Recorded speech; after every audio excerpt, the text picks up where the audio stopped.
তিনটি খুব গুরুত্বপূর্ণ কোটেশনাল কোশ্চেন প্রায় পরীক্ষায় এর একটা না একটা থেকে থাকে এবং আমরা পরীক্ষার হলে প্রায় গুলিয়ে ফেলি।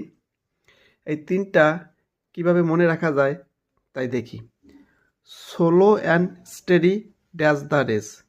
এখানে কোনো কিছু করার নেই আমাদের, আদিকাল থেকে প্রাচীনকাল থেকে যা চলে আসছে সেটাই উত্তর, অর্থাৎ এখানে উত্তর হচ্ছে উইন্স।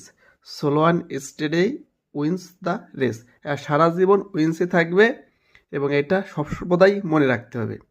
দ্বিতীয়টা আছে 4 and 4-8। আমরা প্রায় পরীক্ষার খাতায় দ্বিধাদ্বন্দ্বে থাকি, মেক্স না মেক। 4 and 4-8 এটা যদি আমরা চিন্তা করি, এটা চিরন্তন সত্য। অনেক ক্ষেত্রে চিরন্তন সত্যর সময় কী হয় আমরা জানি, তার প্রেজেন্ট টেন্স হয় এবং এস বাই এস যুগ হয়, কিন্তু এখানে ওরকম কিছুই হবে না। 4 and 4 ডাইরেক্ট মেক 8। এখানে অনেক সময় অনেকে ভুল করে মেক্স দিয়ে বসে, কিন্তু এখানে মেক হবে। তো আপনারা বলুন 3 নাম্বারটা কত হবে, কি হবে? Time and tide dash for none. এটা আপনাদের জন্য থাকলো, কমেন্ট করে জানান এখানে ওয়েট হবে না ওয়েটস হবে। ধন্যবাদ সবাইকে।